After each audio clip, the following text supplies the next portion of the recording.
അയ്യപ്പേട്ട, എ.ഡി.എം. നവീൻ ബാബുവിൻ്റെ മരണത്തിൽ ഇപ്പോൾ അദ്ദേഹത്തിൻ്റെ കുടുംബം കൊടുത്തിരിക്കുന്ന അപ്പീൽ അത് ഫെബ്രുവരി 6 പരിഗണിക്കാൻ മാറ്റിയിട്ടുണ്ട്.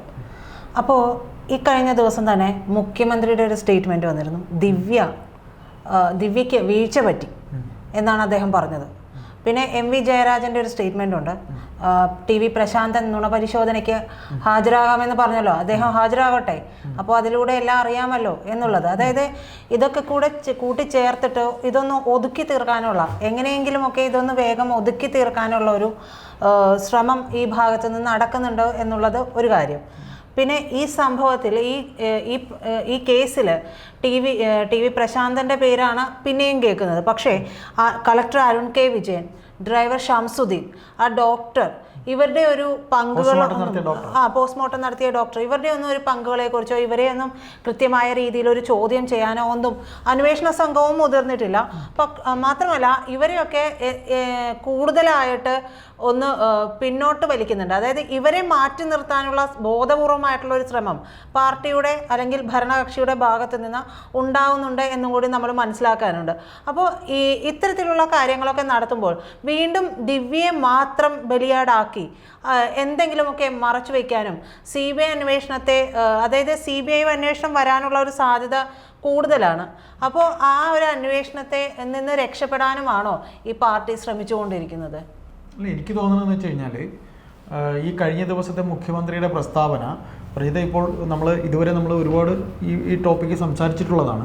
അപ്പോൾ അതിലൊക്കെ തന്നെ നമ്മൾ മനസ്സിലാക്കിയിട്ടുള്ളത് തുടക്കം മുതൽ ഇതുവരെ PP ദിവ്യയെ സംസാരിച്ചതിന്മേൽ നവീൻ ബാബു എന്ന ഉദ്യോഗസ്ഥൻ ആത്മഹത്യ ചെയ്തത് ആണ് എന്ന രീതിയിൽ ആക്കി തീർക്കാൻ ഒരു ശ്രമം നടക്കുന്നതിൻ്റെ ഭാഗമാണ് ഈ മുഖ്യമന്ത്രി പറഞ്ഞതെന്ന് തന്നെ. കാര്യം ഈ കേസിൽ ഈ പറയുന്ന സംഭവത്തിൽ അദ്ദേഹം കണ്ടെത്തി എന്ന് പറയുന്ന ഭൂമി തട്ടിപ്പുമായി ബന്ധപ്പെട്ടുള്ള ആറളം ഫാമിലെ ഒക്കെ, അതായത് കാസർഗോഡ് കണ്ണൂർ ഭാഗങ്ങളിലെ ഭൂമി തട്ടിപ്പുമായി ഭൂമാഫിയ ബന്ധത്തിൻ്റെ അദ്ദേഹത്തിൽ കിട്ടിയിരിക്കുന്ന രേഖകൾ പാർട്ടിയുടെ, അതായത് CPM പാർട്ടിയുടെ കണ്ണൂരത്തെ ജില്ലാ ഘടകത്തിലെയും സംസ്ഥാന ഘടകത്തിലെയും നിരവധി നേതാക്കൾക്ക് പങ്കുണ്ട് എന്നുള്ളത് മുഖ്യമന്ത്രിക്കും അറിയാം, ഈ പാർട്ടിക്കകത്ത് എല്ലാവർക്കും അറിയാം. അതുകൊണ്ട് ഒന്ന്, അദ്ദേഹത്തിൻ്റെ മരണത്തിന് കാരണം ആ രേഖകൾ അദ്ദേഹത്തിൻ്റെ കയ്യിൽ ഉണ്ടായിരുന്നു എന്നുള്ളത് തന്നെയാണ്.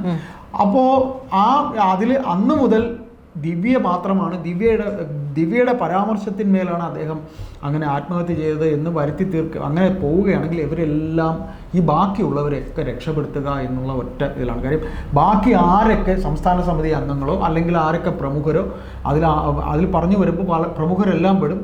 നമ്മൾ പലവേള പറഞ്ഞിട്ടുണ്ട്, സംസ്ഥാന സെക്രട്ടറിയുടെ മകൻ ഒക്കെ, ഗോവിന്ദൻ്റെ മകൻ ഗോവിന്ദന് വരെ ഇവരെയൊക്കെ അറിയാം എന്ന രീതിയിൽ. അപ്പോൾ അങ്ങനെ വരുമ്പോൾ ദിവ്യയിൽ മാത്രം, അതായത് അതിനിടയിൽ വന്നിരുന്നല്ലോ ഗോവിന്ദൻ, പാർട്ടി സെക്രട്ടറി ഗോവിന്ദൻ, അദ്ദേഹത്തിന്റെ ഭാര്യ ശ്യാമള, മകൻ, അവരുടെയൊക്കെ ഫോൺ റെക്കോർഡ്സ് ഉൾപ്പെടെ പരിശോധിക്കേണ്ടതുണ്ട് എന്നുള്ള ആവശ്യമൊക്കെ ഉയർന്നതാണ്. പക്ഷെ അതൊക്കെ എന്താ പറയാ, അതൊക്കെ അടിച്ചമർത്തിക്കളഞ്ഞ പോലെയാണ്. അല്ല, അതിനകത്ത് കോടതിയിൽ കഴിഞ്ഞ പ്രാവശ്യം അദ്ദേഹത്തിന്റെ ഭാര്യ സിംഗിൾ ബെഞ്ചിന് ഈ കേസ് വരുമ്പോൾ ഇതിന്റെ അന്വേഷണത്തിൽ അവർക്ക് യാതൊരു വിശ്വാസവും ഇല്ല എന്ന് പറയുമ്പോൾ കൗസർ എടപ്പകത്ത് എന്ന ജഡ്ജി അതിന് മറുപടിയായി പറഞ്ഞത് കേസ് വളരെ സുഗമമായി അന്വേഷണം നടന്നുകൊണ്ടിരിക്കുന്നു എന്ന് തന്നെയാണ് കൗസർ എടപ്പകത്ത് എന്ന ജഡ്ജി പറഞ്ഞത്.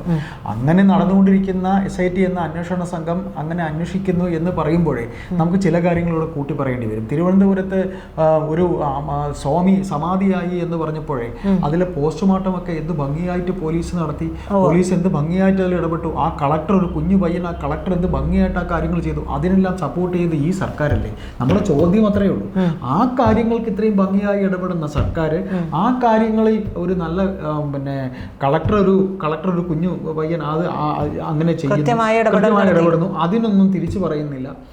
ഹൈക്കോടതി നിർദ്ദേശപ്രകാരം അത് വരുന്നു. അപ്പോൾ നമുക്ക് തോന്നുന്നത് തുടക്കം മുതൽ ഇതുവരെ പോലീസിൻ്റെ അന്വേഷണത്തിൻ്റെ പാകപ്പിഴ തന്നെയാണ് ഇതിനകത്ത് എടുത്ത് പറയുന്നത്. അപ്പോൾ അതിൽ നിന്നെല്ലാം രക്ഷ നേടാൻ മുഖ്യമന്ത്രി ഇപ്പോൾ PP ദിവ്യയെ തരം താഴ്ത്തിയിൽ തെറ്റില്ല, PP ദിവ്യയെ മാധ്യമങ്ങൾ പരാമർശിച്ചതിന്മേൽ പാർട്ടി നടപടിയെടുത്ത് ശരിയായില്ല എന്ന് പറഞ്ഞ പ്രതിനിധികൾ ഒരിക്കലും വിചാരിക്കാത്ത രീതിയിൽ തിരിച്ചാണ് മുഖ്യമന്ത്രി മറുപടി പറഞ്ഞത്. അപ്പോൾ നമ്മൾ പറഞ്ഞതിലേക്ക് തന്നെ പോകുന്നു, PP ദിവ്യയെ രക്ഷപ്പെടുത്താൻ വേണ്ടിയുള്ള ഒരു ശ്രമത്തിൻ്റെ ഭാഗം ആണ് ആ കാര്യം.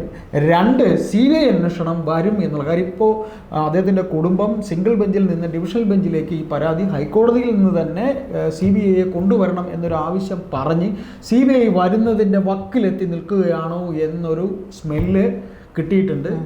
ആർക്ക് കിട്ടിയിട്ടുണ്ട്? സർക്കാരിന് കിട്ടിയിട്ടുണ്ട്. അതും കൂടെ ഒരു കാരണമാണ്. അതുകൊണ്ടാണ് എനിക്ക് തോന്നുന്നു എം വി ജയരാജൻ ഈ പറയുന്ന പോലെ ഇന്ന് വരെ നമ്മൾ പറഞ്ഞിട്ടുള്ള ചോദ്യം ചെയ്യപ്പെടാത്ത വ്യക്തികൾ എന്ന് പറഞ്ഞിട്ടുള്ള പ്രശാന്തനെയും കളക്ടറെയും ഷംസുദ്ദീൻ്റെയും പേര് പിന്നെ ഡോക്ടറെയും പേര് നമ്മൾ പറഞ്ഞിട്ടുണ്ട്. അതിലൊരാളായ പ്രശാന്തനെ നുണപരിശോധനയ്ക്ക് വിധേയമാക്കി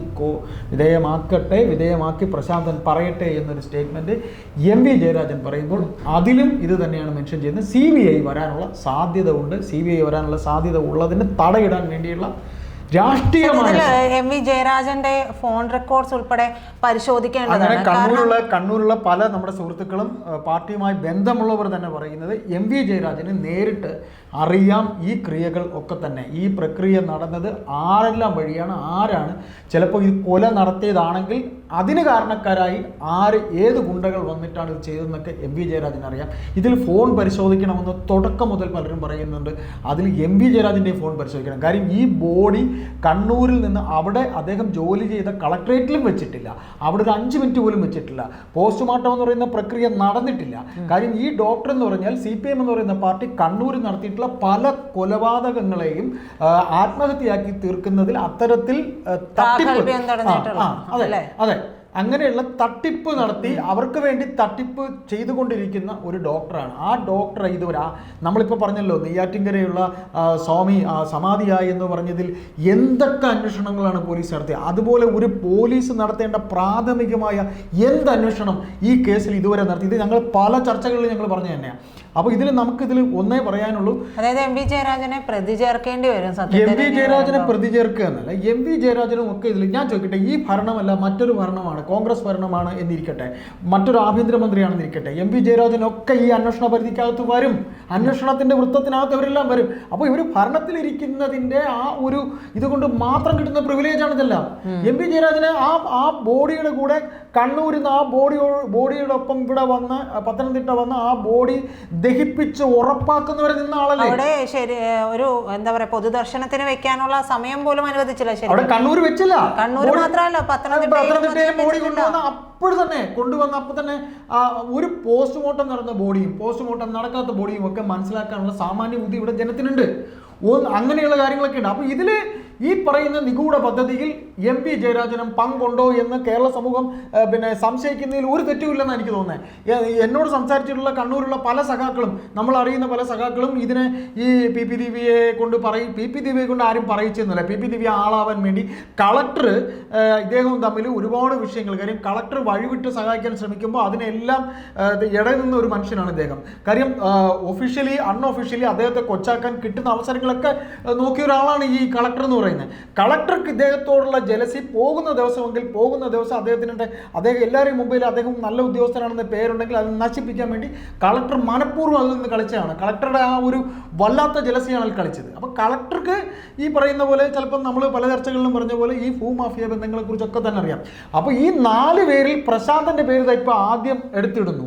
പ്രശാന്തന്റെ പേര് ആദ്യം എടുത്തിട്ട് നിങ്ങൾ നുണപരിശോധനയ്ക്ക് വിധേയമാക്കൂ എന്നൊക്കെ പറയുമ്പോൾ ഇപ്പോൾ അന്വേഷണം ഇങ്ങനെ നടന്നുകൊണ്ടിരിക്കുന്നതെന്നാണ് കോടതിയിൽ കൊടുത്തിരിക്കുന്നത്. SIT ഇപ്പോഴും അന്വേഷണം നടക്കുന്നു എന്നാണ് പറയുന്നത്. ഏതായാലും അന്വേഷണം നടന്നുകൊണ്ടിരിക്കുകയാണെങ്കിൽ പ്രശാന്തനെയും നിങ്ങൾ നുണപരിശോധിക്കൂ എന്നൊക്കെ പറയുമ്പോൾ അത് അപ്പോൾ അടുത്ത കാരണം എന്ന് പറയുമ്പോൾ നുണപരിശോധനയ്ക്ക് ഇരിക്കുകയാണ് പോലീസ്. അല്ല, അതും കൂടെ നമുക്ക് സംസാരിക്കാം. ഇപ്പോൾ ഡിവിഷണൽ ബെഞ്ചിലേക്ക് ഈ കേസ് വന്നിട്ടുണ്ടല്ലോ, വീണ്ടും പ്രോസിക്യൂഷനോ അല്ലെങ്കിൽ പ്രതിഭാഗം എന്ന് പറയപ്പെടുന്ന ആരാണോ ഇപ്പം അദ്ദേഹത്തിന്റെ കുടുംബം പറയുന്നത് ശരിക്കും സർക്കാർ തന്നെയാണ് പ്രതിഭാഗത്ത് വരുന്നത്, പ്രോസിക്യൂഷൻ തന്നെയാണ് അവർക്ക് പ്രതിഭാഗത്ത് വരുന്നത്.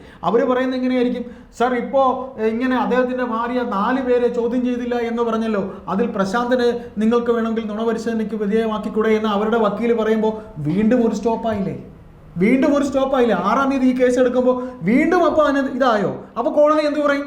ശരി, അന്വേഷണത്തിൽ നിങ്ങൾ കഴിഞ്ഞ തവണ പറഞ്ഞിരുന്ന 4 പേരിൽ ഒരാളെ ഇപ്പൊ പോലീസ് നുണപരിശോധനയ്ക്ക് വിധേയമാക്കണമെന്ന്, അല്ലെങ്കിൽ പോലീസിനെ ഈ പറയുന്ന കേസ് അന്വേഷിച്ച് തീർത്തില്ല എന്ന് വേണമെങ്കിൽ ഒരു ഇത് പറയാം. അപ്പം മുഖ്യമന്ത്രി ഈ പറഞ്ഞതും ജയരാജൻ പറഞ്ഞതും ഒക്കെ CBI വരുന്നതിനുള്ള ഒരു തടയിടൽ തന്നെയാണ്. അത് ഈ പറയുന്ന പോലെ ഡിവിഷണൽ ബെഞ്ചും ഇതുപോലെ ഇതിങ്ങനെ നീട്ടി ഇനിയിപ്പോൾ അങ്ങോട്ട് പോകുമ്പോൾ മാർച്ച് ഏപ്രിൽ ആകുമ്പോൾ കോടതി അവധിയാവും. അത് 2 മാസം പിന്നെയും പോകും. അപ്പോൾ അതിനു മുന്നേ ഇതിലെന്തെങ്കിലും ഒരു നീക്കുപോക്ക് ഉണ്ടാവേണ്ടത് കുടുംബത്തിൻ്റെ ആവശ്യമാണ്. സുപ്രീം കോടതിയിലൊക്കെ പോയാൽ അത് പിന്നെ ഇപ്പം പഞ്ചായത്ത് ഇലക്ഷനൊക്കെ വരുന്നു, BJP എന്ന രാഷ്ട്രീയ പാർട്ടിയുടെ തന്ത്രവും കൂടെ ഇതിനകത്ത് വരും. കാര്യം അവരാണ് തീരുമാനിക്കേണ്ടത്, CBIയുടെ തീരുമാനം അവരാണ് തുടക്കം മുതൽ CBI അന്വേഷണത്തെ MV ഗോവിന്ദൻ എതിർത്തു. ആ എതിർപ്പിൻ്റെ കാരണം പാർട്ടി ഭയപ്പെടുന്നുള്ള ഉറപ്പാണ്. ആ ഭയം ഇപ്പോൾ കുറച്ചുകൂടെ ഇരട്ടിക്കുന്നു. CBI അന്വേഷണം വന്നേക്കുമോ എന്ന സംശയമാണ്. ഈ 4 പേരിൽ ഒരാളെ നുണപരിശോധനയ്ക്ക് വിധേയമാക്കുന്ന പറയുമ്പോൾ ഈ 4 പേരിൽ ഒരാൾ സാർ ഞങ്ങൾ ഇപ്പോഴും അന്വേഷണം നടക്കണമെന്ന് പറഞ്ഞാൽ മതിയല്ലോ. അങ്ങനെയാകുമ്പോൾ വീണ്ടും എന്തെങ്കിലും ഒരു നീട്ടിക്കിട്ടില്ല. അപ്പോൾ നീട്ടി കൊണ്ടുപോവുക എന്നുള്ളൊരു തന്ത്രത്തിൻ്റെ ഭാഗമായിട്ടുള്ള, അതുപോലെ കണ്ണൂർ ഇപ്പോൾ പാർട്ടി സമ്മേളനം ഇന്നും അങ്ങോട്ട് സ്റ്റാർട്ട് ചെയ്യുന്നു തോന്നുന്നു. ജില്ലാ സമ്മേളനം ആരംഭിക്കുകയാണ്. അപ്പോൾ ഇന്ന് ജില്ലാ സമ്മേളനം ആരംഭിക്കുമ്പോൾ ഈ വിഷയമൊക്കെ ചർച്ചയിൽ വരാൻ സാധ്യത. അപ്പോൾ അവർ നമ്മൾ ഇന്നലെ പറഞ്ഞ പോലെ മുഖ്യമന്ത്രി ചിലപ്പോൾ ക്ലീൻ എന്ന് കാണിക്കാനായി കൈമലർത്താൻ ശ്രമിക്കുമ്പോഴും ഒരു വേള എന്തൊക്കെയോ രാഷ്ട്രീയമായിട്ടുള്ളൊരു തന്ത്രം, അത് CBI അന്വേഷണത്തിന് തടയിടാൻ വേണ്ടിയുള്ള തന്ത്രമാണെന്നേ നമുക്ക് കിട്ടിയ അറിവുകളുടെ അടിസ്ഥാനത്തിൽ നമ്മൾ ഈ വിഷയത്തിൽ നമുക്ക് മനസ്സിലാക്കാൻ കഴിയുന്നത്.